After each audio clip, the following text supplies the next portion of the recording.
I learned that executives and companies, they depended upon having the latest and the most relevant news every day to start their day.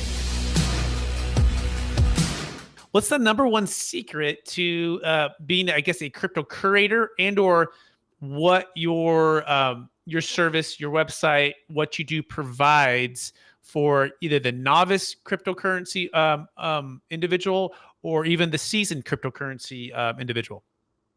Sure, as I said before, my former business was in this area of news curation, and as part of me partnering with my good friend Jeff Trexel, I learned that executives and companies, they depended upon having the latest and the most relevant news every day to start their day. And so part of being a news curator, and it is that I'm putting together trusted information from trusted sources that tell a story. And so when you look at my website, the Crypto Curator has a little bit of drudge feel to it, but I've categorized it in certain categories to help people see how much is going on. Now, when I first started this, I could do this in like an hour a day. Today, even if I'm on my feet 24 hours a day, never leaving the computer, there is breaking news all over the place, big stories. I'm not even capturing a full breadth of what's happening because it's too much. So what I found, though, is that by just even looking at the headline, it gives you a sense of what's going on.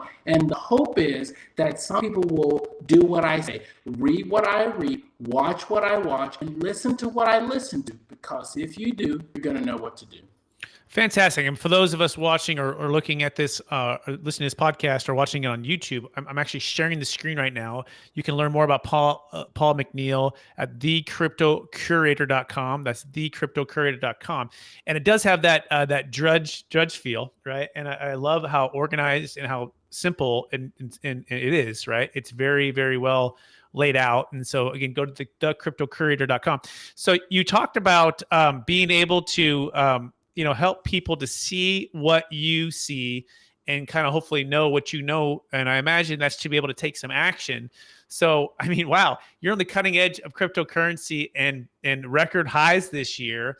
What have you seen since you started this? And maybe even this 2021, right? We're recording this the last day of, second to last day of 2021.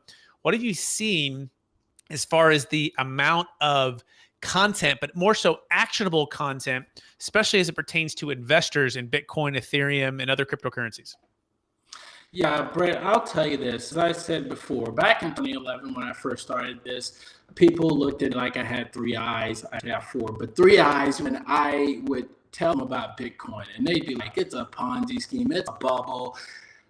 Well over a decade, we're into this thing. I'm still paying attention. I'm still sharing the same information. But what I found is that it started with cyberpunks, and they would be dabbling with this digital currency, and the dark net was dabbling with this currency. And then it flooded over to what I would say is tech people, sort of people like myself, a little geeky, want to check out what's going on in tech. And then I watched this spill into people that were in finance on Wall Street, banks, large corporations, and then I saw it spill into nation states. El Salvador now has Bitcoin as a legal tender, and then I see it spill out into the NFL and sports teams, and now they're saying, pay me in Bitcoin, right? We're watching this asset move from something that was very obscure to something that is now mainstream, and a lot of people, if they haven't got off zero yet, they really should consider getting off zero.